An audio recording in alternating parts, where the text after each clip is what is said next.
विद्यार्थी मित्रांनो नमस्कार. कशा आहात? कसा चालू आहे अभ्यास? तर सध्याचा काळ असा आहे की यावेळेला 14 जूनची आपली संयुक्त गट ब पूर्व परीक्षा झालेली आहे.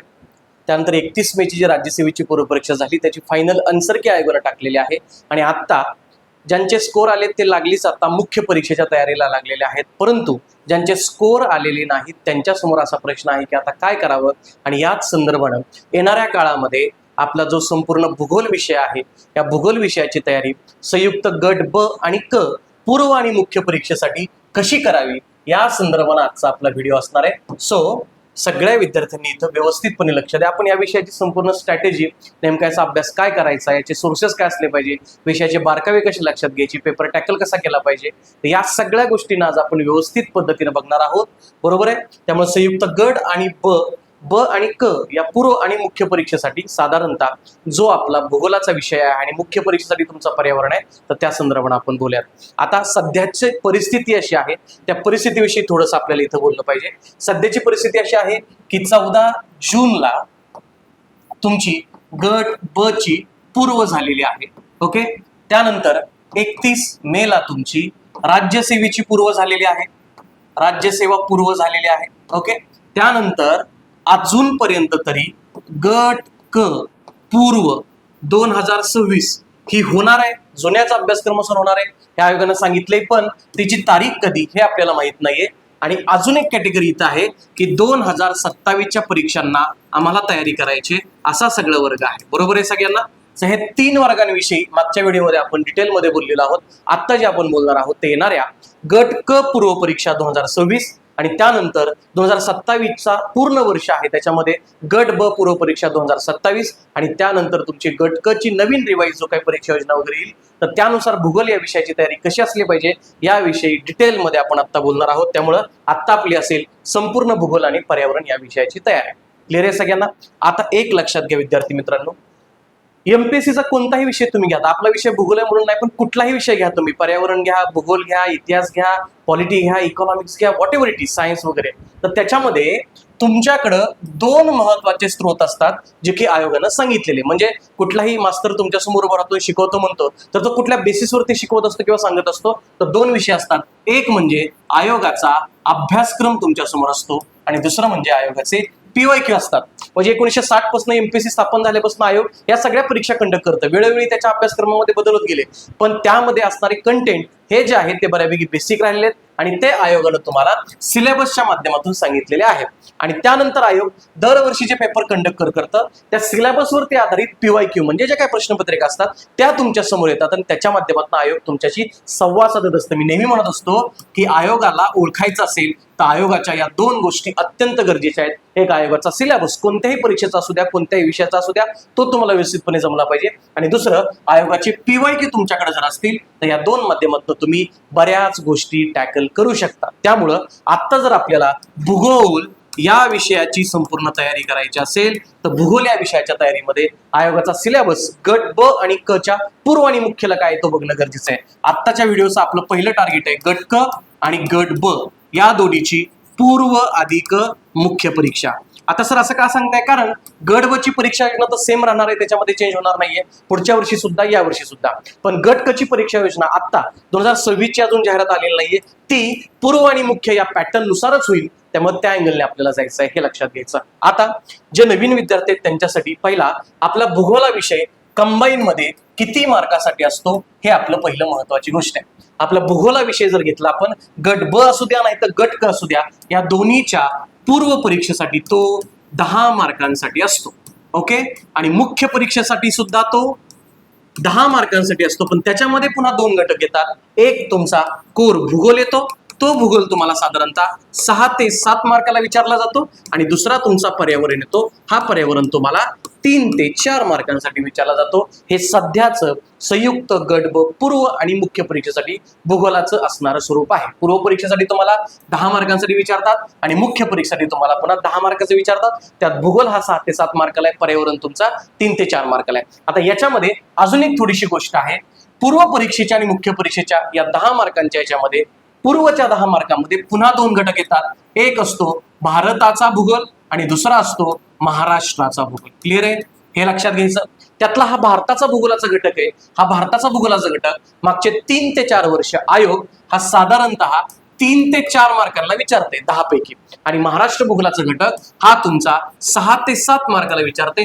कुठल्या वर्षी कधी 6 प्रश्न येतील, कधी 7 प्रश्न येतील, पण साधारणतः अशी आयोगाची स्ट्रॅटेजी आहे भूगोल या विषयाच्या संदर्भानं संयुक्त गट ब आणि क पूर्व या अनुषंगानं. त्यामुळं हे आपल्याला बघितलं पाहिजे. आता एवढ्या मार्काला जो तुमचा भूगोल येत असेल, हे जे टॉपिक तुमच्यामध्ये असतील हे ढोबळ मनानं आपण कॅटेगराईज केलेले टॉपिक आहेत.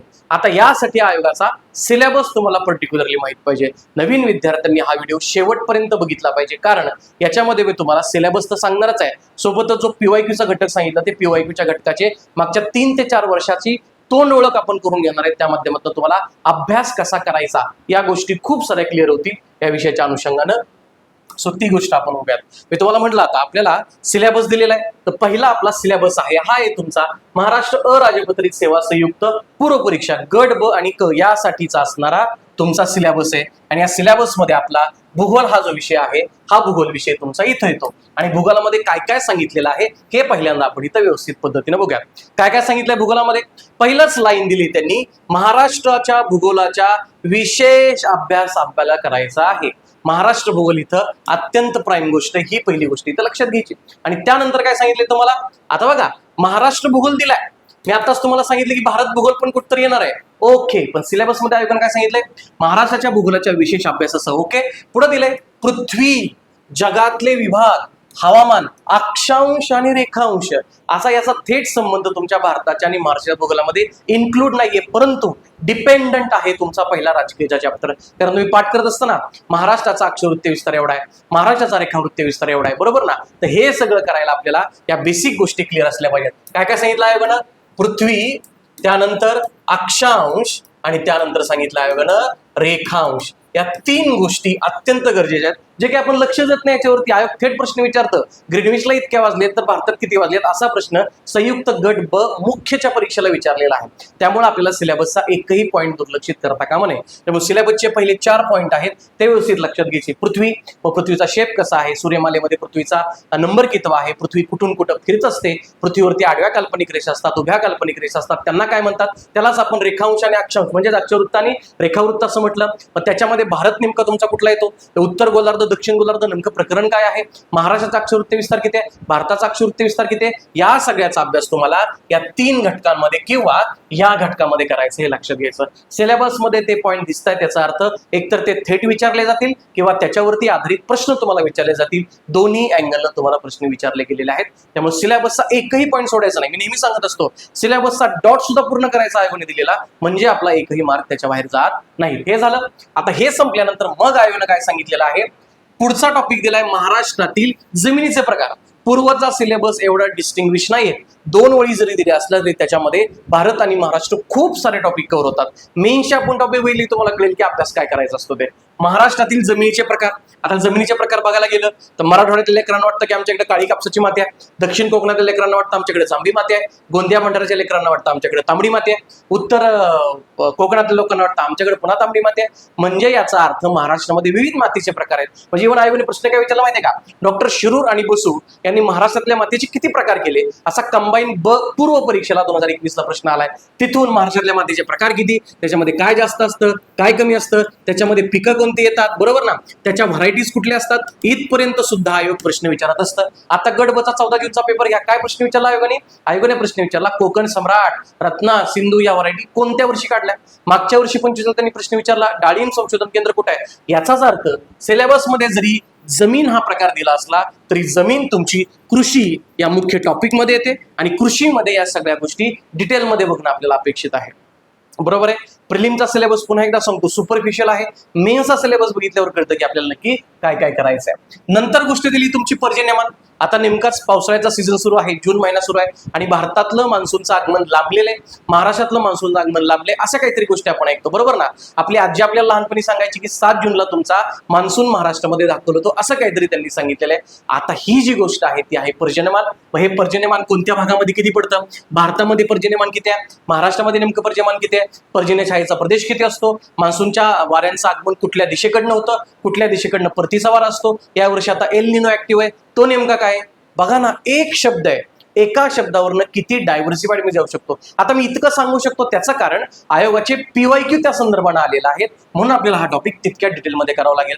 पुढचा टॉपिक दिलाय प्रमुख पिकं. माती असेल तरच त्यात पिकं येणार आहेत, त्यामुळे हा टॉपिक तुम्हाला याच्यामध्ये घ्यावा लागणार आहे. पुढे दिले शहर. लेकरा हो, 14 जूनचा पेपर काढून बघा काय प्रश्न विचारला होता. अर्बन कॉंग्लोमेरेशन, बरोबर ना, नवी मुंबई आणि मुंबई असं विचारलं होतं. तर शहराच्या संबंधाने प्रश्न तुम्हाला इथे येतात. शहराच्या व्याख्या विचारतात. मागच्या वर्षी नागरीकरणाची व्याख्या विचारली होती त्यांनी, तर ते तुम्हाला प्रश्न येतात. नद्या आहेत, आलाय का नाही या वर्षी 14 जूनला प्रश्न. नद्या आणि त्यांच्या उपनद्या तुम्हाला पेपरमध्ये विचारल्यात, त्यामुळे ते येतं. उद्योगधंदे आहेत, MIDC आहेत, काय धोरणं आपल्याकडे असतात त्याच्यावरती प्रश्न आहे. पण तरी सुद्धा इथून क्लिअरिटी करत नाही. इथं भारताचा भूगोल असा टॉपिक दिलाच नाही, आणि तुम्ही तर सर सांगितलं की भारताच्या भूगोलावरती 3 ते 4 प्रश्न येतात. याचा अर्थ फक्त प्रीचा सिलेबस बघून चालणार नाही. प्री करताना मेन्सचा सिलेबस पण बघून घ्या आणि मग प्री आणि मेन्सचा एकत्र अभ्यास करा. त्यामुळं आता तुमच्या समोर जो सिलेबस येणार आहे तो आहे कंबाईनच्या मेन्सचा सिलेबस, गट ब आणि क च्या मुख्यचा सिलेबस, आणि त्याच्यामध्ये आपल्या भूगोलामध्ये काय दिलंय हे बघायचं आहे आपल्याला. आणि ही आपल्यासाठी अत्यंत महत्वाची गोष्ट आहे. काय काय दिलंय हे आपण जर असं व्यवस्थित पद्धतीने इथं बघूयात. पहिलं काय सांगितलंय आता बघा, इथं डिस्टिंग्विश केलंय भारताचा अधिक महाराष्ट्राचा भूगोल. एवढं कळलं तरी पूर्वला आणि मुख्यला दोन्हीकडे तेच करायचे, पर्टिक्युलरली मुख्यला असलं तरी. आणि मी आत्ताच सांगितलं भारताच्या भूगोलावरती आपल्याला 3 ते 4 प्रश्न आहेत, महाराष्ट्राच्या भूगोलावरती आपल्याला 6 ते 7 प्रश्न आहेत, हे फिक्स आहे. मग काय सांगितलंय आता मात्र एकदम प्रॉपर सिलेबस त्यांनी दिलाय. महाराष्ट्राचा आणि भारताचा प्राकृतिक भूगोल. लेकरा हो, काय येतंय प्राकृतिक भूगोलामध्ये? हे डोंगर, दर्या, पर्वत वगैरे हे कुठं बघता तुम्ही याच्यामध्ये. भारताचा विचार केला तर उत्तरेला हिमालय पर्वत आहे, त्याच्या खाली आलं तर गाळाचं मैदान आहे, मध्ये आलं तर तुमची नर्मदा आहे आणि तुमचा पठारी प्रदेश सुरू होतो त्याच्या खालच्या नंतर, आणि खाली गेलं तर किनारपट्टीचा प्रदेश तुमचा आहे. इकडच्या साईडला अंदमान निकोबार लक्षद्वीपची बेट आहेत. हे काय सांगितलं मी तुम्हाला? हे सांगितले भारताचे प्राकृतिक विभाग. त्याच पद्धतीने आपण बघितलं तर महाराष्ट्रामध्ये इकडे तुमचा कोकण आहे, नंतर खलाटी वलाटी, आता तो प्रश्न आला तुम्हाला 14 जूनला.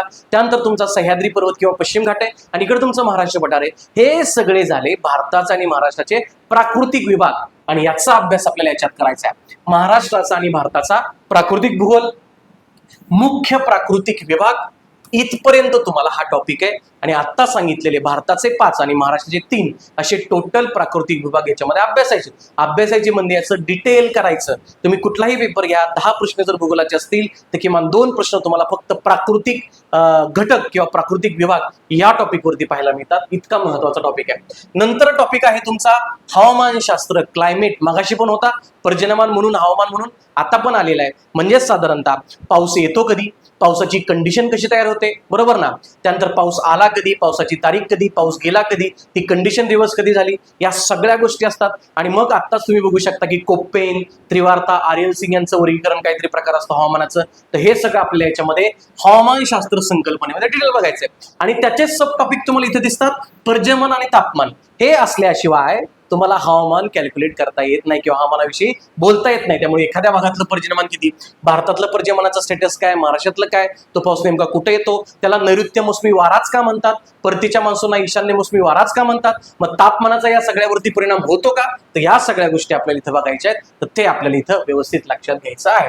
त्यानंतर याच पर्जन्याचा वेगवेगळ्या भागामधला बदल, म्हणजे तुम्ही गेला तर दक्षिण कोकणामध्ये जास्त पाऊस पडतो, उत्तर कोकणामध्ये दक्षिण कोकणापेक्षा थोडा कमी पाऊस पडतो, पण या दोघांपेक्षा जास्त पाऊस सह्याद्रीच्या घाटमाथ्यावरती पडतो. तिथून पुढे आले की सोलापूरच्या भागामध्ये पर्जन्यशाहीचा प्रदेश आहे, तिथं कमी पाऊस पडतो. मराठवाड्यामध्ये थोडासा वाढतो पण सरासरी कमीच पाऊस आहे. विदर्भामध्ये मराठवाड्यापेक्षा जास्त पाऊस पडतो. हे जे चेंजेस आहेत ते काय झालं, पर्जन्याचं विभागवार बदल. जे नवीन लेकर आहेत त्यांना ह्या गोष्टी जड वाटत असतील, वाटू द्या, हरकत नाहीये, पण या सगळ्या गोष्टी टिपून घेणं वहीमध्ये गरजेचं आहे. आत्ताचं जे मी सांगतोय हे तुम्हाला भूगोल विषयाची ओळख करण्याचं ध्येय आहे. आता जे सांगितलं ना गोष्टी त्या सगळ्या तुम्हाला सिलेबसमध्ये नंतर शिकाव्या लागणार आहेत. क्लिअर आहे सगळ्यांना? सो त्या पद्धतीने आपल्याला बघायचंय. त्यानंतर नद्या, या टॉपिक शिवाय तर आयोगाचा कुठला पेपर पूर्णच होत नाही. आता 14 जूनला आल्या, मागच्या वर्षी विचारल्या होत्या, घटकाला विचारतात ते, त्यामुळे नद्या आहेत. नद्या या टॉपिकचा अभ्यास करत असताना मी नेहमी सांगत असतो की काय करावं लागेल. एक तर नदी उगम कुठून पावली हे मला बघावं लागेल. त्यानंतर नदीच्या काठावरची शहरं कुठलीत बघावं लागतील, नदीवरती धरणं कुठलीत बघावं लागतील, नदीच्या उपनद्या कुठल्यात बघावं लागतील, आणि हे झालं तुमचं नदीचं खोरं. एवढा अभ्यास केला की याच्या बाहेर एकही प्रश्न जात नाही नदी प्रणालीचा. त्यामुळे ते नदी प्रणाली काय असते हे नेमकं आपल्याला बघावं लागेल. त्यानंतर हे पर्वत पठारावरचाच भाग आहे, विविध भूरूप झाली त्याच्यामध्ये. आता सांगा, प्राकृतिक विभाग बघितले पण राजकीय विभाग बघितलेले नाही आहेत. म्हणजे मी असं म्हणतो की मराठवाड्यातली लेकर आहेत, विदर्भातली लेकर आहेत, कोकणातली लेकर आहेत, त्यालाच आपण बघायला तर मुंबई आहे, छत्रपती संभाजीनगर आहे, नागपूर आहे, अमरावती आहे, नाशिक आहे, पुणे हे महाराष्ट्राचे प्रशासकीय विभाग आहेत. भारताचं केलं तर पुन्हा तसंच 28 राज्यांमध्ये डिव्हिजन आहे, 8 केंद्रशासित प्रदेश तुमचे आहेत. हे जे आपण राजकीय दृष्ट्या भारताचं आणि महाराष्ट्राचं वर्गीकरण केलेलं आहे त्याचा अभ्यास आपल्याला करावा लागतो. आता गट कसा पेपर आपण एक बघणार आहे. आता याच्यामध्ये आपण PYQ पण घेणार आहे. त्याच्यामध्ये त्यांनी विचारले की भारताला लागून असणाऱ्या इतर देशांच्या सीमा सांगा. नेपाळला कोणकोणती राज्य लागलेत असं विचारले त्यांनी. हा कुठला घटक झाला? हा झाला राजकीय भूगोल आणि प्रशासकीय भूगोल. तो भारताचा पण आहे आणि महाराष्ट्रापासून आहे, कारण हे दोन्ही टॉपिक याच्यामध्ये कव्हर होतात. पुढे आली तुमची नैसर्गिक साधन संपत्ती. आता तुमची वनं पाहिजेत, तुमच्या वनांचे प्रकार केले पाहिजेत. इव्हन आयोगाने असा पण प्रश्न विचारलाय की वनांचे किती प्रकार महाराष्ट्रामध्ये आहेत, बरोबर ना? चॅम्पियन आणि सेट यांच्यानुसार ते आहेत. मग तुम्ही ऐकलं असेल सदाहरित वने, निमसदाहरित वने, पानझडी वने, तर ते प्रकार आपल्याला बघायचे, त्यांची झाडं आपल्याला बघायचे. त्यानंतर खनिज हा आयोगाचा पुन्हा एक आवडता टॉपिक आहे. या प्रत्येक परीक्षेला विचारला जातो. कुठल्या जिल्ह्यामध्ये कुठलं खनिज सापडतो, खनिजाचे प्रकार कुठले असतात, खनिजाच्या खाणी कुठल्या जिल्ह्यामध्ये कोणत्या आहेत, बरोबर. आता प्रश्न विचारला होता 14 जूनला ऊर्जा संपत्ती, सौर ऊर्जेचा 150 मेगावॉटचा प्रकल्प धुळे जिल्ह्यामध्ये त्यांनी सांगितला होता. याचाच अर्थ खनिज संपत्ती सोबत ऊर्जा संपत्ती आपल्याला करायचे. औष्णिक विद्युत प्रकल्प आहेत, जलविद्युत प्रकल्प आहेत तुमचे, सौर ऊर्जा प्रकल्प आहेत, पवन ऊर्जा प्रकल्प आहेत. हे सगळं तुम्हाला याच टॉपिकमध्ये कव्हर झालेलं दिसतं. पुढे सांगितलेलं आहे मानवी आणि सामाजिक भूगोल. आता मानवी आणि सामाजिक भूगोलामध्ये तुमचं काय ते साधारणतः आता लोकसंख्याशास्त्र नावाचा एक घटक येतो, याला सब टॉपिक येतो. पण मानवी सामाजिक भूगोल, मानवाची उत्क्रांती वगैरे, त्यानंतर समाजामध्ये माणसाचं स्थान कसं आहे, याच्यावरती प्रश्न थेट नाही येत तुम्हाला, पण त्याच्यावरती इनडायरेक्टली प्रश्न विचारले आहेत. इव्हन आदिवासी जमातींचा प्रश्न वसाहत भूगोलामध्ये इथंच येऊन जातो तुम्हाला, तर ते आपल्याला करायचं आहे. त्यानंतर इथं लोकसंख्या आणि लोकसंख्येचा सरातर, याला मात्र स्टार करा. जसं मी सांगितलं ना, नद्यांवरती प्रश्न फिक्स येतोच, प्राकृतिक भूगोलावरती प्रश्न येतो, खनिजावरती प्रश्न येतो, तसं लोकसंख्येवरती प्रश्न आल्याशिवाय राहत नाही. आता तुम्ही गट ब चा पेपर बघितला असेल 14 जूनचा, काय विचारलं होतं? महाराष्ट्राचा दशवार्षिक वाढीचा दर, महाराष्ट्राची एकूण लोकसंख्या, कुठे येतं ते? लोकसंख्या टॉपिक मध्ये येतं. त्याचा अभ्यास कसा करायचा याचा व्हिडिओ ऑलरेडी मी आपल्या युट्यूबला ध्यास प्रवृत्तीवरती टाकलेला आहे. पुढे दिसतंय तुम्हाला लोकसंख्येचं स्थानांतर, त्याला आपण म्हणतो मायग्रेशन ऑफ द पॉप्युलेशन, बरोबर ना? मला सांगा, तुम्ही अभ्यास करायला समजा तुमच्या गावाकडनं पुण्याला आलेला असाल तर तुमचं स्थलांतर झालंय, कुठल्या कारणासाठी झालं? शैक्षणिक कारणासाठी झालं. एखाद्या मुलीचं लग्न झाल्यानंतर ती सासरी जाते, त्यावेळेला तिचं स्थलांतर होतं, पण ते कशासाठी? विवाहाच्या कारणासाठी होत असतं, बरोबर ना? तुमच्या गावातलं एखादं पोरगं पुण्याला कामासाठी येतं, त्याचं स्थलांतर झालं रोजगारासाठी. मग हे स्थलांतर काय, रोजगाराचे प्रकार किती आहेत, कुठल्या प्रकारचं स्थलांतर कुठून कुठं होतं, तर हे सगळं आपल्याला याच्यामध्ये व्यवस्थित बघावं लागणार आहे, त्याचं उगम वगैरे. आता हा मायन्यूट टॉपिक आहे, याच्यावरती काय फारसे प्रश्न नाही आहेत. क्लिअर आहे सगळ्यांना? सो इथं आपल्याला व्यवस्थित गोष्टी कळालेल्या आहेत. क्लिअर आहे? आता हा पर्यावरणाचा टॉपिक आहे. पर्यावरणाचा टॉपिक हा सोली मुख्य परीक्षेसाठी आहे. क्लिअर आहे सगळ्यांना? त्यामुळं आत्ताच्या व्हिडिओमध्ये बघताना आपण किंवा सुरुवातीला अभ्यास करताना कुठल्या रेखाना पर्यावरण हा मेन्सचा अँगलनं करा, पण प्रिलिमच्या अँगलला जो भूगोलाचा टॉपिक आहे भारत आणि महाराष्ट्र, हे आता आपल्याला डिटेलमध्ये केलं पाहिजे. पर्यावरणाविषयी आपण त्या वेळेला किंवा मुख्य परीक्षा ज्या वेळेला असेल तेव्हा डिटेलमध्ये इथं मी बोलणार आहे. All good? क्लिअर आहे सगळ्यांना? सो त्या अँगलनं आपल्याला इथं व्यवस्थित बघावं लागेल.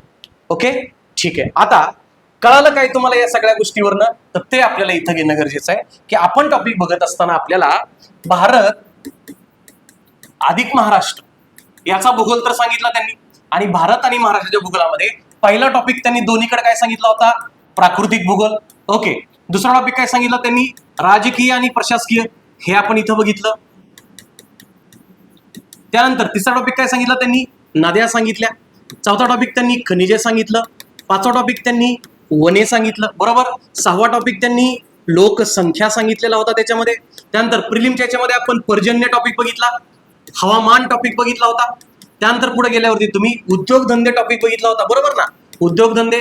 पुढे शहरे नावाचा टॉपिक एक बघितला होता. काय झालं? आयोगाने दिलेल्या सिलेबसचं लिस्टिंग मी टॉपिक वाईज केलेलं आहे, बरोबर ना? आता एक गोष्ट इथं संपली की आयोगाने एक सिलेबस दिलाय आणि सिलेबसला याच्यावरती आपल्याला अभ्यास केला पाहिजे.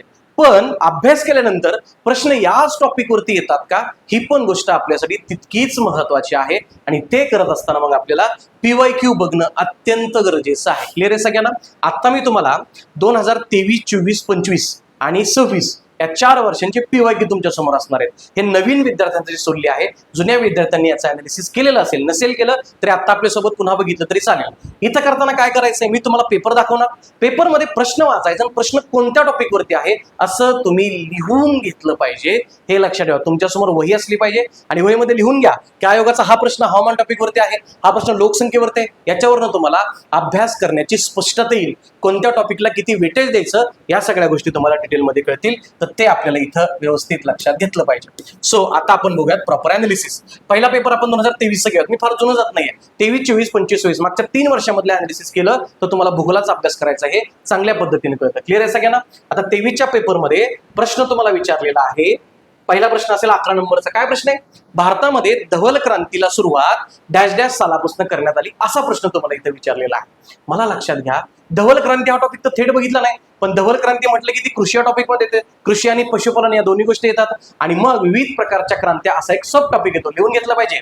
शेती आणि शेतीमध्ये विविध प्रकारच्या क्रांत्या आहेत. मग त्यात हरित क्रांती आहे, धवल क्रांती आहे, गोल क्रांती आहे, निळी क्रांती आहे, करडी क्रांती आहे, सोनेरी तंतू क्रांती आहे, सोनेरी क्रांती, अशा खूप साऱ्या क्रांत्या आहेत. ते बघितलं पाहिजे. प्लस त्याच्यामध्ये तुम्हाला प्रश्न काय विचारला, धवल क्रांती कशासाठी आहे प्रश्न विचारला. धवल क्रांतीची सुरुवात कोणत्या वर्षी झाली असा प्रश्न विचारला. आता इथे एक येते सगळ्या विषयाला लागू पडणारी गोष्ट, मी नेहमी सांगत असतो, लेअरिंग. हे कायम लक्षात घ्या. लेअरिंग नावाची कन्सेप्ट काय ते लक्षात घ्यायचं. एक उदाहरण मी नेहमी देतो. गावाकडे आपण जातो नाही का, जीसीबी येतो बघा खणायला.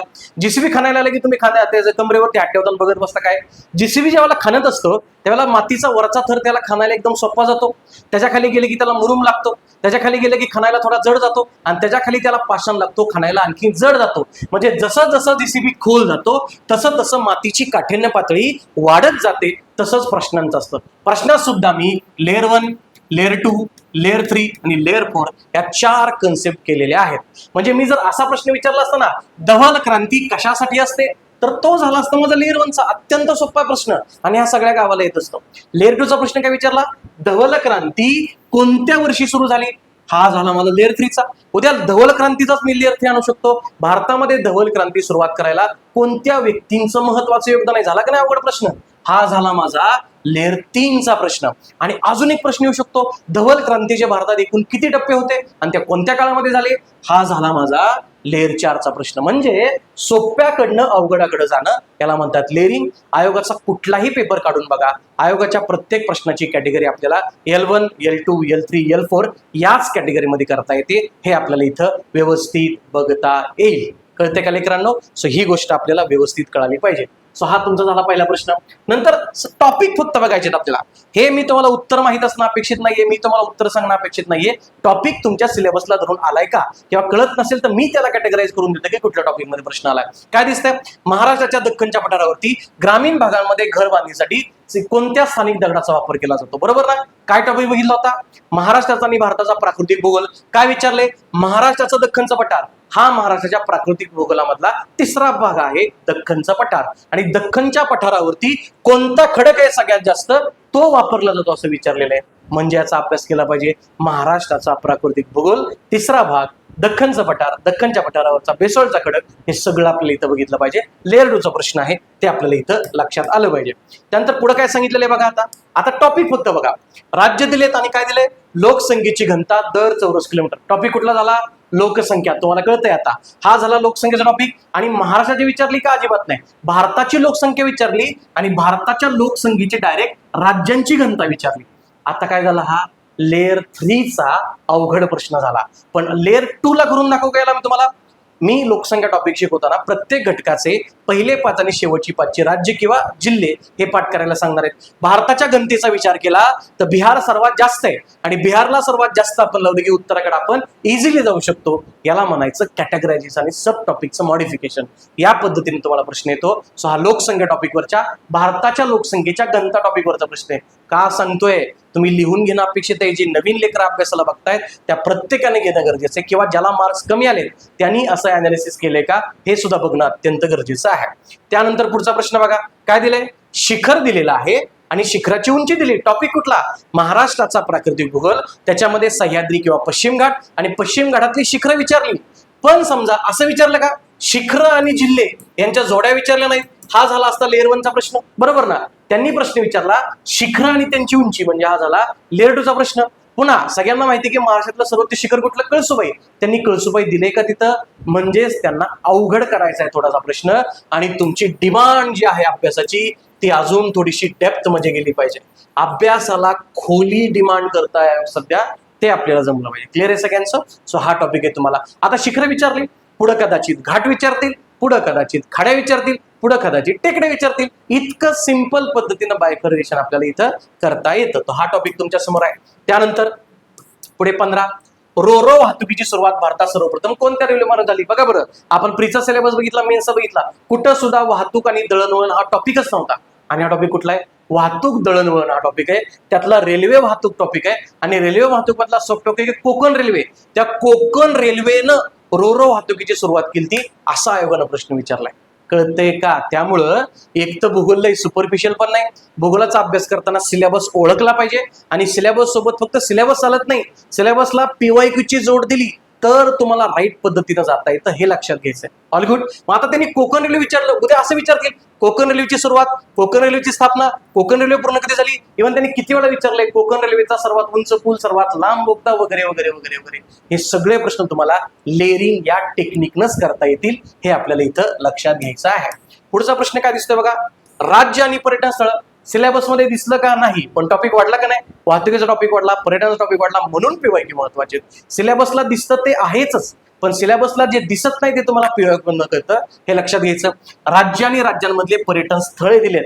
आपण फक्त अजिंठा वेरूळच्या लेण्या, ताजमहाल एवढं माहित असतं, त्याच्यामध्ये अजून डेप्थला गेलेत ते, बरोबर ना. आता बऱ्याच जणांना हरियाणामधला अंबाला एवढंच माहित असेल, बाकीचं माहित नाहीये. म्हणजे आयोग लेअर 2 ला जाऊन भारताच्या पर्यटनावरती प्रश्न विचारताय. मग असंच आपल्याला महाराष्ट्राचं पर्यटन सुद्धा व्यवस्थित बघावं लागेल. इतक्या डीप लेवलला जाऊन आपण त्याचा अभ्यास केला पाहिजे, हे आपल्याला इथं लक्षात येत आहे. पुढे दिसतंय बघा, चॅम्पियन आणि सेट यांच्या वर्गीनुसार महाराष्ट्र राज्यात जंगलांचे प्रकार किती. सिलेबसला आहे 100%. वनांचे प्रकार भारतातले आणि महाराष्ट्रातले बघावे लागतील. सिंपल लेअर 1चा प्रश्न आहे, जंगलांचे महाराष्ट्रात प्रकार किती. उद्या विचारतील हे जे 6 प्रकार दिलेले आहेत, हे 6 प्रकार जे आहेत त्याच्यामध्ये कुठल्या प्रकारामध्ये वैशिष्ट्य किती, कुठल्या प्रकारचे वनांचे एक्झाम्पल्स कुठले, लेअर 2, लेअर 3, लेअर 4 असं आपल्याला त्याच्यामध्ये जाता येतं. टॉपिक लिहून घ्यायचा, वनसंपत्ती महाराष्ट्र. पुढे दिले, आता हा करंटच्या अँगलला प्रश्न विचारलेला आहे, पण शहर नावाचा जो टॉपिक आहे आपल्याला, त्या शहरांवरती आलेला प्रश्न इथं दिसतो. पुढे काय दिसतंय, औष्णिक वीज केंद्र आणि जिल्हा. बरोबर, काय सांगितलं, खनिज संपत्तीमध्येच मी तुम्हाला ऊर्जा संपत्ती सांगितलं. ऊर्जा संपत्तीमध्ये औष्णिक वीज, जलविद्युत, पवन विद्युत आणि सौर ऊर्जा. आता प्रश्न आला औष्णिक विद्युत केंद्र आणि जिल्हे, हा लेअर 1चा अत्यंत सोपा प्रश्न. आणि आता काय प्रश्न आला 26 एप्रिलला, त्यांनी विचारलं सौर ऊर्जेचा प्रकल्प कोणत्या जिल्ह्यामध्ये आहे. याचाच अर्थ या टॉपिकवरती कंपल्सरी प्रश्न विचारतं, हे लक्षात घ्यायचंय. खनिज संपत्ती आणि ऊर्जा संपत्ती या टॉपिकवरचा प्रश्न आहे. त्यानंतर पुढचा प्रश्न बघा, आता 20 नंबरचा, रायलसीमा पठाराचं स्थान डॅश डॅश येथे आहे असं दिलेलं आहे. रायलसीमा पठाराचं स्थान म्हणजे काय झालं, हा भारताच्या भूगोलाचा झाला. भारताचा प्राकृतिक भूगोल या टॉपिक वरती प्रश्न आहे. जसं मग दख्खनचा पठार विचारलं आणि रायलसीमा पठाराचं लोकेशन विचारतायत, म्हणजे लेअर 2 ला डिमांड केलेली आहे. आणि ऑप्शन बघा कसं दिसतंय, कर्नाटकाच्या पश्चिमेला, कर्नाटकाच्या उत्तरेला, कर्नाटकाच्या पूर्वेला. याचा अर्थ आयोगाने तो प्रश्न अजून किचकट केलेला आहे, हे आपल्याला इथं बघायचं. कळलं. सो आपला ठरलेला सिलेबस जो आपण बघितला होता आयोगाने दिला ते बघितलं, त्याच्यामध्ये 2 टॉपिक एक्स्ट्रा वाढले. आणि परत सांगतो, आपण जे म्हणलं होतं की भारताच्या भूगोलावरती 3 ते 4 प्रश्न येतात. बघा बरं, पहिला प्रश्न हा भारताच्या भूगोलाचा पहिला प्रश्न आहे, त्यानंतर हा भारताच्या भूगोलाचा दुसरा प्रश्न आहे, त्यानंतर भारताच्या भूगोलाचा तिसरा प्रश्न आला, आणि अजून एक प्रश्न वरती दिसेल तुम्हाला, भारताच्या भूगोलाचा हा 4था प्रश्न आला. दिसतोय का, हा 4था प्रश्न. याचा अर्थ आयोग महाराष्ट्र भूगोलाला 6 ते 7 प्रश्न आणि भारताच्या भूगोलाला 3 ते 4 प्रश्न कंबाईनच्या गट ब आणि गट क च्या पूर्व आणि मुख्य परीक्षेला विचारतच आहे. आणि यातनं आपलं ठरलं की महाराष्ट्र भूगोलाचा अभ्यास तर करायचाच आहे, सोबतच भारताच्या भूगोलाचा सुद्धा अभ्यास आपल्याला तितक्याच ताकदीनं करणं गरजेचं आहे. आता हा 23चा पेपर झाला. आता मुद्दाम तुमच्या समोर काय करतो मी, 26चा पेपर तुम्हाला माहितच आहे, तो समोर आणतो तुम्हाला. एक गट क चा पेपर घेतो इथं, हा गट क चा पेपर असावा.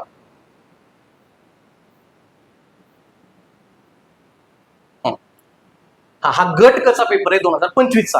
टॉपिक बघा, थंड हवेचे ठिकाण आणि जिल्हा या संदर्भात कोणते विधान चुकीचं आहे. थंड हवेचं ठिकाण म्हणजे टॉपिक कुठला आला, पर्यटन. मगाशी प्रश्न विचारला होता भारताचं पर्यटन, आता प्रश्न आलाय महाराष्ट्राचं पर्यटन. त्यातली थंड हवेचं ठिकाण सोपा प्रश्न विचारलाय. पुढे काय विचारतील, गरम पाण्याचे झरे, लेण्या कुठल्या आहेत, धबधबे कुठले आहेत, गोष्टी करता येत तुम्हाला, त्यामुळे याच्यावरती रिपीटेडली प्रश्न येणार आहेत, त्यामुळे हा टॉपिक चौकट आपल्याला व्यवस्थित पद्धतीनं झाली पाहिजे. त्यानंतर पुढे काय दिसतंय आता, नदी या टॉपिकचा प्रश्न आहे. नदी या टॉपिकचा प्रश्न सोप्पा की अवघड आहे बघूयात आपण. वर्धा आणि वैनगंगा या नद्यांचा संगम चंद्रपूरला होतो की चंद्रपूरच्या नैऋत्येला होतो, प्रश्न डिफिकल्ट केला. पुढं कनान, आता हे कानापेक्षा कनान पाहिजे, कनान, पेंच आणि बाग या वैनगंगा नदीच्या उपनद्या आहेत असं विचारले. वैनगंगा नदीच्या डाव्या तीरावरच्या नद्या या पूस, अर्णा, वाघाडी, खुळी दिलेल्या आहेत आणि तावरजा, तेरणा, मल्याड, गिरणा या मांजरा नदीच्या उपनद्या आहेत. मला सांगा, एकाच प्रश्नामध्ये त्यांनी नदी टॉपिक अख्खा रिवाइज करून घेतला. मी तुम्हाला काय म्हणलं होतं, नदी टॉपिक करत असताना काय बघितलं पाहिजे, नदीचा उगम करून घ्या, नदीची संगम स्थळ करून घ्या, नदीच्या उपनद्या करून घ्या, नदीच्या काठावरची शहरं करून घ्या आणि नदीवरची धरणं करून घ्या. एवढे टॉपिक करा. बघा बरं, हे चारही वाक्य तिथलेच आहे. एकही प्रश्न त्याचा किंवा एकही घटक मिस होत नाही. आपल्याला इतक्या लेवलची तयारी करावी लागेल जर आपल्याला भूगोलामध्ये पैकीच्या पैकी मार्क घ्यायचे असतील तर हे आपल्याला कायम लक्षात ठेवायचं आहे. पुढचा प्रश्न काय दिसतोय, कोप्पेन यांनी केलेलं हवामानाचं वर्गीकरण सिलेबसला धरून का 100%. फक्त कोप्पेनचं त्यांनी महाराष्ट्रातलं वर्गीकरण विचारलं, कोप्पेनचं असंच भारतातलं वर्गीकरण आहे तेही आपल्याला बघावं लागतं, तर ते त्यांनी दिलेलं आहे. क्लिअर आहे, या पद्धतीने आहे. पुढे साधारणतः दिलंय, खालीपैकी चुकीचे विधान ओळखा. काय दिलंय, उत्तराखंड, उत्तर प्रदेश, बिहार, पश्चिम बंगाल आणि मणिपूर ही भारतातली राज्ये नेपाळी सीमेला लागून आहे. टॉपिक सांगा, टॉपिक भारताचा राजकीय भूगोल विचारले, किती देश लागलेले आहेत, किती राज्यांच्या सीमा किती देशाला लागले आहेत, इतक्यावरती प्रश्न विचारलेले आहे. नेपाळ विषय दिले, भूतान हा देश नेपाळ देशाचा शेजारी. म्हणजेच तुम्हाला राजकीय भूगोलाला सुद्धा वेटेज दिलं पाहिजे. महाराष्ट्राचा राजकीय भूगोल सुद्धा तितक्या डिटेलमध्ये केला पाहिजे आणि भारताचा सुद्धा तितक्या डिटेलमध्ये केला पाहिजे, हे लक्षात घ्यायचं आहे आपल्याला. पुढचा प्रश्न आहे बघा, आला का खनिज, खनिजाशिवाय आयोगाचा प्रश्न पूर्ण होत नाही. मी तुम्हाला सांगितलं, खनिज आणि जिल्हे जोडे विचारतील किंवा खनिज आणि खनिजांच्या खाणी विचारलेल्या आहेत. हा झाला लेअर 2 चा प्रश्न, थोडासा डिफिकल्ट लेवलला गेला. इथं मात्र पाठांतर लागतं, हे लक्षात घ्यायचं. आपण शेवटी बोलूच की भूगोलाला अभ्यास नेमकं काय पद्धतीने केला पाहिजे. त्यानंतर पुढे तुमचं साधारणतः काय तर, खालीलपैकी कोणते प्रधानमंत्री मत्स्य संपदा योजनेचे उद्दिष्ट आहे. आता मला सांगा, योजना कसं काय भूगोलामध्ये विचारली, पण भारतामध्ये कृषी टॉपिक आहे. महाराष्ट्राच्या भूगोलामध्ये, भारताच्या भूगोलामध्ये त्या कृषीवरती तुमची नीलक्रांती नावाचा टॉपिक आहे माशांसाठीचं, आणि त्याची योजना विचारली इनडायरेक्टली. जसा मागाती प्रश्न विचारला होता स्वच्छ शहर. सो एक प्रश्न बाउन्सर असतो, थोडासा शांतपणे विचार करून उत्तर निघत होतं, त्याच्यामध्ये अडचण नव्हती तुम्हाला, पण हे लॉजिक सुद्धा आपलं डेव्हलप झालं पाहिजे. म्हणजे आपल्याला लिमिटेशन्स आहेत की सिलेबस किती करायचा. बरं, आपण सिलेबस करून जातो, पण एखादा प्रश्न असा सरप्राइझिंग तुमच्या पेपरमध्ये येऊन जातो, मग तुम्हाला त्याच्याविषयी डिटेलमध्ये गोष्टी कळाल्या पाहिजेत. त्यानंतर पुढे आता बघा हा सुद्धा प्रश्न तसाच आहे. भारतातलं पहिलं क्लोन पद्धतीने केलेलं गिर गाईच्या वासाचं नाव, करंटचा प्रश्न आहे आणि करंटला त्यांनी पशुपालनाची जोड दिली भूगोलातल्या, आणि त्याचं उत्तर गंगा आलं परत तुम्हाला, तर हे लक्षात घ्यायचं. पुढचा प्रश्न बघा, आता हा प्रश्न यमुना नदीच्या उपनद्या सांगितलं तुम्हाला, नदी आणि उपनद्या करून ठेवा, त्याचा क्रम विचारलेला आहे. म्हणजे हा डिझायर्ड टॉपिक आहे, आपण केलेला प्रेडिक्ट केलेला टॉपिक आहे, हे लक्षात घ्यायचं. पुढे दिलेलं आहे पुढचा आता ही तुमचा 2026चा कंबाईन ग्रुप बी चा पेपर झालेला आहे. आता हे माहिती आहे तुम्हाला, शहरी एकत्रीकरण टॉपिक आहे का शहरांचा, 100% याच्यावरती अभ्यास केला पाहिजे. पुढं उत्तर महाराष्ट्रातला 150 मेगावॅटचा सौर ऊर्जा प्रकल्प का, फक्त याला लेअर 2 केला त्यांनी. आपण काय पाठ करतो, फक्त सौर ऊर्जा प्रकल्प आणि जिल्ह्यांच्या जोड्या लावा. महाराष्ट्रामध्ये सर्वात जास्त सौर ऊर्जेचं जाळं हे धुळ्यामध्ये आहे, त्यामुळे लेकरांनी याचं उत्तर धुळे लिहिणं अपेक्षित होतं, आणि तेच आयोगानं पहिल्या आन्सर केलं दिलेलं आहे, हे पण लक्षात घ्यायचं होतं इथं. आता यांनी सौर ऊर्जा विचारली, उद्या ते पवन ऊर्जा विचारतील, उद्या ते जलविद्युत विचारतील, पुन्हा औष्णिक विद्युत जसा मगाशी आला तसा रिपीट होऊ शकेल. म्हणजे आयोगाची चौकट आपल्याला हळूहळू कळते, आणि हे आपल्यासाठी अत्यंत गरजेचं आहे. पुढे बघा, सियाचीन लडाख मधली कोणतीही नदी शोक नदीमध्ये येते. भारताच्या भूगोलाचा प्रश्न, हा प्रश्न ऑलरेडी 2021च्या राज्यसभेला आलता. तिथून त्यांनी हिम नद्या आणि राज्य यांच्या जोड्या विचारलेल्या होत्या, आणि मग तुम्हाला हा प्रश्न लेअर 3 ला घेऊन जातो. भारताचा भूगोल करायचा आहे, नुसता करायचा नाही, त्याचा डीप मध्ये अभ्यास आपल्याला करावा लागेल, हे लक्षात घ्यायचंय. पुढं खालील विधानांचा विचार करा. आली का लोकसंख्या, लोकसंख्येमध्ये 2 वाक्य बेसिक दिली, 2 वाक्य ऍडव्हान्स दिली, पण बेसिक मधनं संपतो. लेकरांचं मी पाठ करून घेतलं होतं, युट्यूबला व्हिडिओ आहे महाराष्ट्राच्या लोकसंख्येचा. पहिलंच वाक्य आहे, महाराष्ट्राची लोकसंख्या 11,23,74,333. इथं चुकीची दिली, त्यामुळे ब वाक्य चुकीचं, इथलं ब चुकीचं, इथलं ब चुकीचं, इथलं ब चुकीचं, उत्तर निघतंय. त्यामुळं प्रश्नाला घाबरून जायचं नाही, हे सुद्धा आपल्याला बघावं लागतंय. त्यामुळं बघा, आता तिसरा घटक ऍड झाला आपल्याला, की अजून अभ्यासामध्ये किती डेप्थ असली पाहिजे. पुढे दिलेले त्यांनी बघा 14 नंबरचा 15 नंबरचा कोकण किनारपट्टीचा सखल भाग, त्याला आपण खलाटी म्हणतो. म्हणजे कुठला टॉपिक आला, महाराष्ट्राचा प्राकृतिक भूगोल, त्यातल्या कोकण किनारपट्टीवरती त्यांनी सोपा प्रश्न विचारलेला आहे.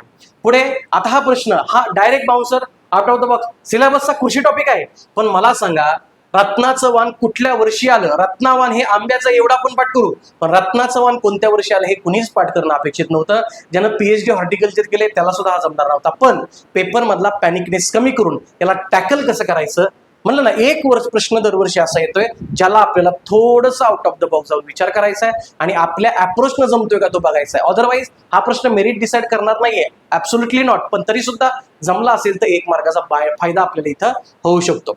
पुढचा प्रश्न काय दिसतोय बघा आता, आला पण सोपा टॉपिक आहे जलसिंचन, जो की तिथं मेन्शन नाहीये पण हा करावं लागेल. मी नद्यांवरची धरणं सांगितली ना, ते धरणं म्हणजे जलसिंचन टॉपिक आपल्याला तिथं सब टॉपिक करता येतो. काय विचारलं बघा, प्रशासकीय विभाग, जिल्हा आणि जलाशय म्हणजेच हा टॉपिक करायचा. आपल्या महाराष्ट्राच्या भूगोलाच्या पुस्तकात ऑलरेडी हा टॉपिक दिलेला होता. फक्त हा लेअर 3चा प्रश्न आहे, त्यांनी अयोग्य जोड्या विचारल्या आणि खूप किचकट विचारलेला आहे. हे आपल्याला बघावं लागेल, या डेपला अभ्यास करावा लागेल. नद्या आणि उपनद्या एकदम सोपा प्रश्न आहे, याच्यामध्ये अजिबात चुकायची गरज नव्हती यावर्षी पोरांना, लक्षात घ्यायचं. पुन्हा शहरांच्या अँगलला जिल्ह्यांच्या अँगलला प्रश्न विचारला.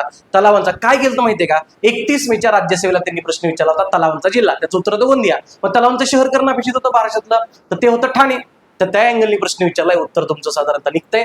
आणि हा सोप्यातला सोपा प्रश्न, महाराष्ट्राचा प्राकृतिक भूगोल आणि त्याच्यामधल्या विदर्भातल्या टेकड्या, महाराष्ट्राची ईशान्य सीमा दरकेसा सगळ्यांनी केलं असतं, तर इथं तुम्हाला साधारणतः ह्या गोष्टी कळतायत. क्लिअर आहे सगळ्यांना? सो या अँगलने आपल्याला इथं व्यवस्थित पद्धतीने जमलं पाहिजे.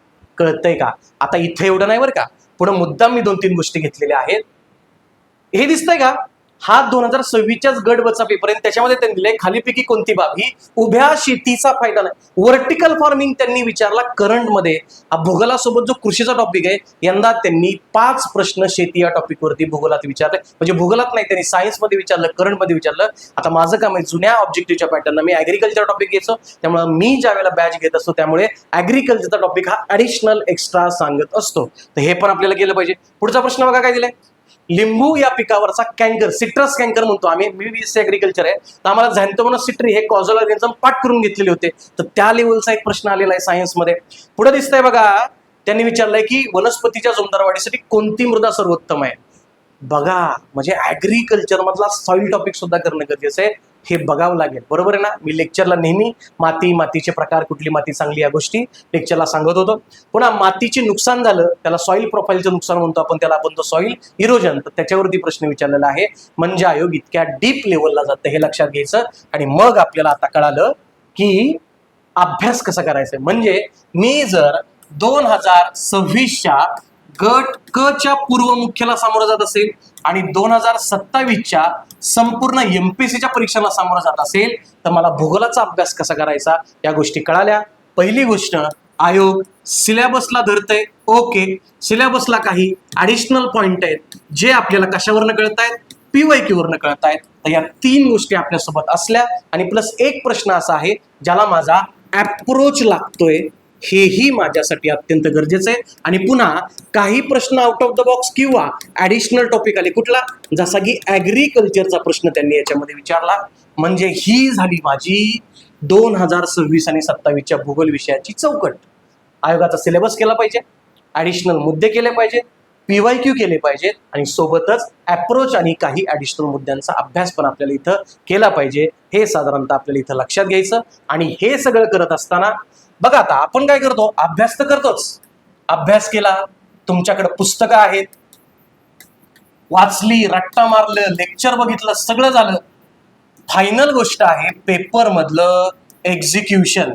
कारण गंमत अशी आहे, कंबाईनला वेळ आहे फक्त 1 तास. त्यामुळे प्रश्न वाचला की डोक्यामध्ये ती टॉपिक किंवा तो प्रश्न हिट झाला पाहिजे. आणि म्हणूनच मागच्या चौकटला, म्हणजे या चौकटला तुमच्या रिव्हिजन, मी नेहमी RRR पिक्चर आलता नाही का, RRR, त्या RRR ची जोड द्या.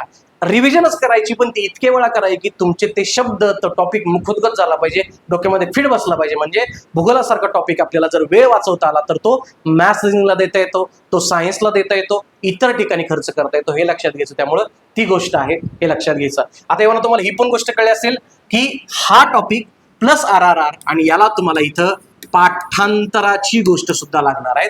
काही ठिकाणी कन्सेप्ट आहेत, काही ठिकाणी पाठांतर आहे. तर या अँगलने आपल्याला या सगळ्याचा अभ्यास करता आला पाहिजे. क्लिअर आहे सगळ्यांना? सो हे आपल्याला इथं व्यवस्थित लक्षात घेतलं पाहिजे, ते आपण इथं बघू शकतो. क्लिअर आहे सगळ्यांना?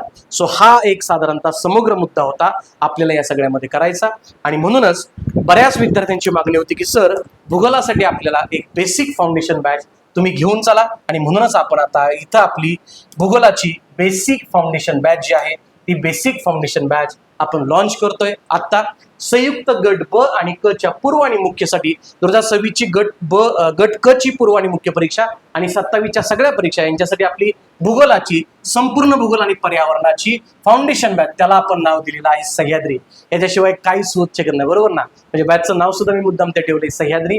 ही आपली बॅच असणार आहे. बॅच मध्ये काय काय होणार आहे हे साधारणतः आपण इथे लक्षात घेतो. संपूर्ण महाराष्ट्राचा भूगोल, मी पुन्हा एकदा इथं सांगतो, बॅच मध्ये काय काय होणार आहे. संपूर्ण महाराष्ट्राचा भूगोल एक्झाम ओरिएंटेड, संपूर्ण भारताचा भूगोल एक्झाम ओरिएंटेड, पृथ्वी अक्षांश रेखांश हे दुर्लक्षित होणारे टॉपिक पण त्याच्यावरती प्रश्न येऊ शकतात, हे टॉपिक घ्यायचे. आणि प्लस मुख्य परीक्षेला असणारा तुमचा संपूर्ण पर्यावरण हा टॉपिक सुद्धा आपण या बॅच मध्ये कव्हर करणार आहोत. ओके, एकूण बॅच मध्ये 80 तास प्लस टीचिंग असणार आहे. गरज पडलं तर ते 90 तास पण होऊ शकतात. त्याच्यामध्ये भारताचा भूगोल डिटेलमध्ये कव्हर असेल, महाराष्ट्राचा भूगोल डिटेलमध्ये असेल आणि एन्व्हायरमेंट तुमचं डिटेलमध्ये असेल, हे लक्षात घ्यायचंय. विषयाच्या नीटनुसार मार्कानुसार आपण त्याचं कॅटेगरायझेशन केलेलं आहे. म्हणजे तुमचा महाराष्ट्र भूगोल असेल तर तो 40-45 तास असेल, भारताचा भूगोल जवळपास 25 ते 30 असेल आणि एन्व्हायरमेंट तुमचं 10 ते 15 तास, असं बायफर्गेशन आहे. नीटनुसार आपण ते घेणार आहे. दुसरी गोष्ट, फक्त टीचिंग नाहीये, याच्यामध्ये तुमचे आयोगाचे सगळे PYQ सुद्धा आपण कव्हर करणार आहे आणि त्याच्यासोबतच तुम्हाला प्रॅक्टिस असणाऱ्या टेस्ट सुद्धा आपण याच्यामध्ये देणार आहोत. त्यामुळे हे एक लक्षात घ्यायचं, म्हणजेच टॉपिक कव्हर करायचा, लगेच त्याच टॉपिकमध्ये तुमचे PYQ सॉल्व्ह करून घेणार आहे आणि त्यानंतर तुम्हाला शेवटी परीक्षेच्या आधी प्रॅक्टिससाठी टेस्ट असणार आहेत, हे आपल्याला इथं लक्षात घ्यायचंय. ओके, तुमची व्हॅलिडिटी बॅचची 6 महिने असेल, एकूण वॉच टाइम तुमचा 3 पट असेल, हे एक आपण इथं गोष्ट लक्षात घेऊ शकतो. आणि फीज मार्केट, म्हणजे मी असं म्हणत नाही, मी जी क्वालिटी देतो त्यानुसार ही फी मला अत्यंत योग्य वाटते. म्हणजे याच्या आधी तर मी याहीपेक्षा जास्त ठेवत होतो फी, पण तरी सुद्धा सगळ्या विद्यार्थ्यांना परवडेबल फी असावी म्हणून आपण या बॅचची फी 1599 ठेवणार आहे. एक लक्षात घ्या, 1599 मध्ये तुम्हाला मुख्यचा पर्यावरणाचा घटक सुद्धा करायला मिळणार आहे, हे लक्षात घ्या. याची सेपरेट बॅच माझी 500 रुपयाला आहे परत एकदा, पण मी ती इथंच इन्क्लूड केलेली आहे. त्यामुळं भारताचा भूगोल, महाराष्ट्र भूगोल आणि पर्यावरण असं तिन्ही तुम्हाला 1599 मध्ये इथं आपण लॉन्च करणार आहोत. आणि यासाठी तुम्ही आपला टेलिग्राम चॅनल आहे प्रेमराज चव्हाण, आता सध्या टेलिग्राम बंद असेल पण ते काही काळामध्ये सुरू होईल. आपला व्हॉट्सअपचा पण चॅनल आहे प्रेमराज चव्हाण या नावानं, ते जॉईन करा. आपलं युट्यूब आहे ध्यास प्रबोधिनी, हे जॉईन करा. आणि काही अडचण आली तरी मला तुम्ही याच्यावरती संपर्क करू शकता, बरोबर ना? आता व्हिडिओ तुमच्या समोर आल्यापासून याच्यावरती साधारणतः आपली जून महिन्यामध्ये बॅच लॉन्च झाल्यापासून 25 ते 30 जून 2026 या कालावधीसाठी आपला या बॅचवर म्हणजे 1599 या फी वरती आपण 10% ऑफ पुन्हा एकदा ठेवणार आहोत. म्हणजे ही बॅच तुम्हाला पुन्हा 1400 रुपयालाच मिळणार आहे, हे लक्षात घ्यायचं. सो 25 ते 30 जून या कालावधीमध्ये आपली या बॅचवरती 10% ऑफ राहणार आहे.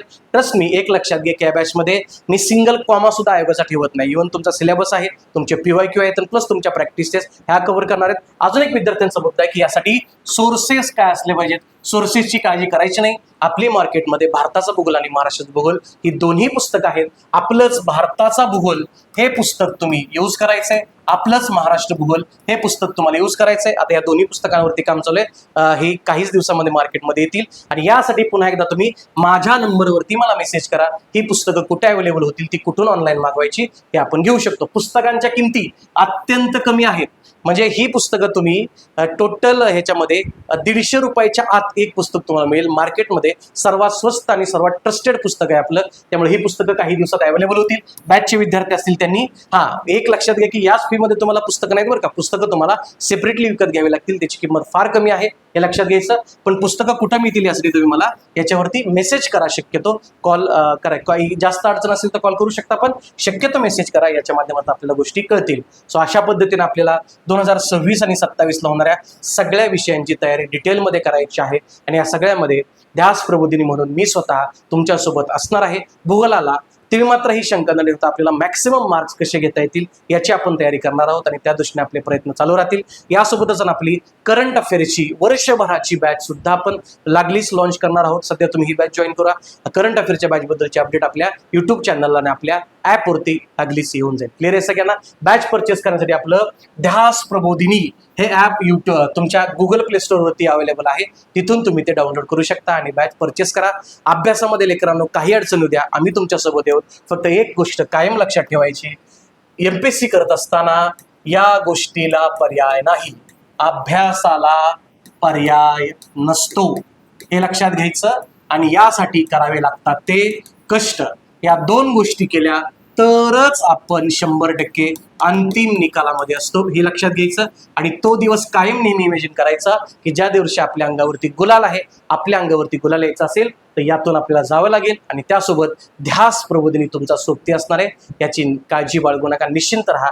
सगळ्यांनी छानपैकी अभ्यास करा. काही अडचण असेल तर कॉन्टॅक्ट करा. सर्वांना all the best. Thank you very much.